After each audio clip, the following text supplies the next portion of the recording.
Assalamualaikum warahmatullahi wabarakatuh.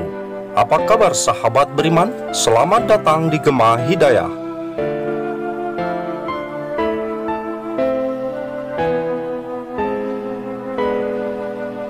Sahabat beriman, tanda-tanda akan berakhirnya kehidupan untuk manusia di atas muka bumi semakin hari semakin nampak jelas. Bukti-bukti yang ada pada saat ini tak lepas dari apa yang telah disampaikan oleh baginda Nabi Muhammad SAW sejak 1400 tahun silam.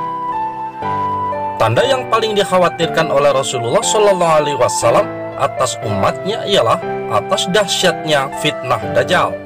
Akan dahsyatnya musibah terbesar atas umat manusia, yakni dari fitnah Dajjal ini, Rasulullah SAW selalu mengingatkan kepada umatnya melalui hadis-hadisnya mengenai Dajjal ini, agar umatnya senantiasa waspada, agar dapat menjaga keimanannya, supaya tidak terlepas, agar kokoh dari terpaan fitnahnya yang ditimbulkan oleh makhluk Dajjal. Namun sebelum lanjut, klik dulu tombol loncengnya, agar kita tetap bertebar siar melalui channel ini. Mari berbagi pengetahuan dan ilmu yang bermanfaat. Amin ya robbal alamin. Kelahiran dan silsilah Dajjal. Dajjal berasal dari negeri Samirah, Palestina, dan berasal dari silsilah keturunan yang cukup aneh untuk dibahas, karena garis keturunan ke atasnya sangat jauh menyimpang dari jalan kebenaran, karena dihasilkan dari proses di luar kewajaran. Ayahnya berasal dari hasil hubungan adik kakak, serta ibunya berasal dari hasil hubungan adik kakak.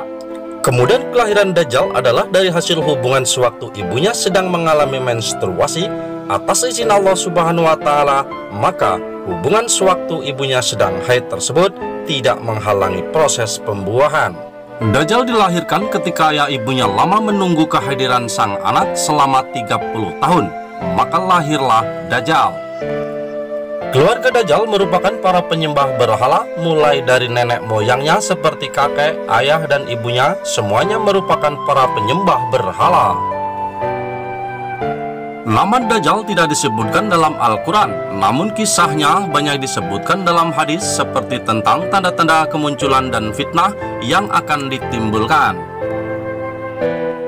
Sejak usia bayi sampai 5 tahun, Dajjal ini tidak menyusu kepada ibunya, karena selama itu keadaan hanya tidur. Akibat air susu ibunya tidak disusukan kepada Dajjal, maka ibunya terkena kanker payudara dan akhirnya meninggal dunia. Menginjak usia 5 tahun, Dajjal mulai terbangun, dan pada suatu malam ia merangkak menuju ke sebuah patung besar tempat pemujaan kerajaan. Ketika ia mendekati patung yang terbesar tersebut, ia diam di pangkuan patung tersebut. Tak lama setelah itu, diadakan hari pemujaan terhadap patung tersebut dan dihadiri oleh kalangan kerajaan dan rakyatnya. Ketika acara pemujaan digelar, sang raja mencium bau yang tidak sedap, dan ketika dilihat ternyata bayi Dajjal tersebut buang air besar dan kecil di atas patung tersebut.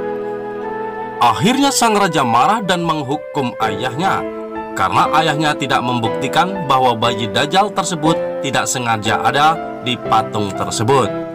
Akhirnya ayahnya dibunuh oleh sang raja karena tidak bisa membuktikan kalau Dajjal bayi ini tidak bersalah. Kebetulan ayah Dajjal ini merupakan seorang tokoh paganis di kerajaan tersebut. Karena kedurhakaan kaum Samit yang telah menyekutukan Allah Subhanahu wa Ta'ala dengan sembahan lain, maka Allah Subhanahu wa Ta'ala menghukum kaum tersebut dan menghancurkannya, tak tersisa kecuali Dajjal. Bayi ini diselamatkan oleh malaikat dan ditempatkan di sebuah pulau dekat negeri Yaman, dan sekarang pulau ini dinamakan sebagai Pulau Socotra.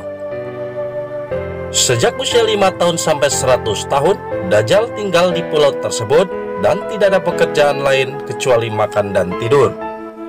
Dan ia hanya ditemani seekor binatang berbulu yang tidak jelas di mana mukanya, dan binatang ini diberi nama Al-Jassasah.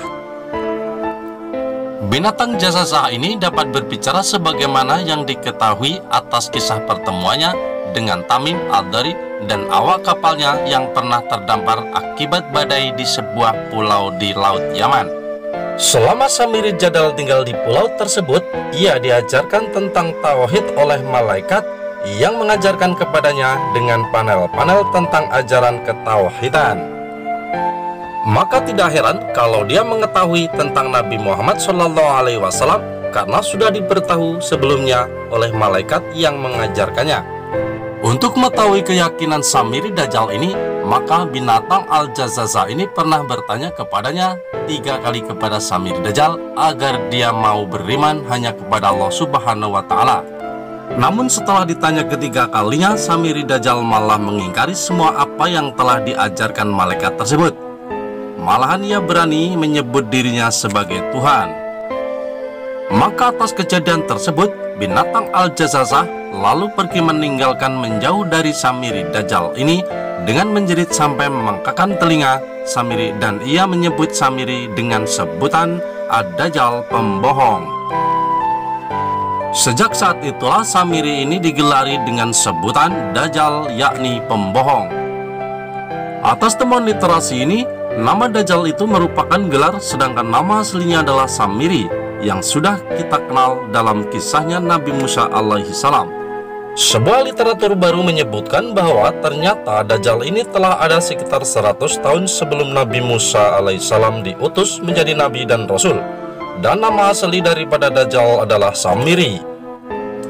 Sebelum kita mengenal Samiri ini hanya sekilas saja, yakni ketika dia membuat patung anak sapi yang terbuat dari emas untuk disembah para pengikut Nabi Musa.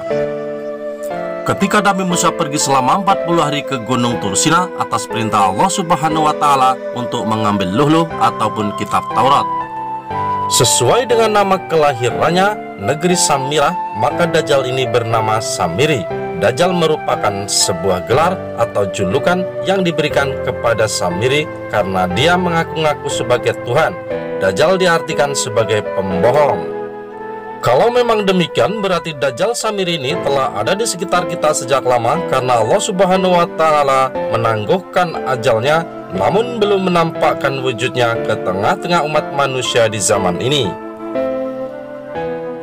Nabi Musa alaihissalam pun tidak membunuhnya, menghukumnya atas perbuatannya yang menyebabkan sebagian kaumnya menjadi tersesat. Namun beliau hanya mengusirnya supaya tidak kembali menyesatkan kaumnya. Tindakan Nabi Musa hanya mengusir Samiri karena beliau telah mengetahui bahwasanya yang akan menghukumnya nanti adalah Nabi Isa alaihissalam di akhir zaman nanti. Dan sesuai dengan hadis Nabi bahwa Dajjal ini akan dibunuh oleh Nabi Isa alaihissalam di gerbang pintu Lut Palestina. Menurut keyakinan pada ulama salafus salih, Samiri Dajjal ini masih keturunan bangsa manusia, bukan berasal dari bangsa jin. Ia masih keturunan dari anak cucu Nabi Adam alaihissalam yang berasal dari keturunan Yahuza. Yahuza ini adalah keturunan Nabi Yakub alaihissalam. Gelar yang diberikan kepada Nabi Yakub adalah Israel. Jadi Samiri Dajjal ini masih berasal dari kalangan Bani Israel. Wallahu a'lam bishawab. Demikian kisah ini, semoga bermanfaat dan membuat kita berpikir lebih bijak. Dan jika video ini bermanfaat, maka share ke yang lain, karena sebaik-baik manusia adalah yang bermanfaat untuk orang lain. Wassalamualaikum warahmatullahi wabarakatuh.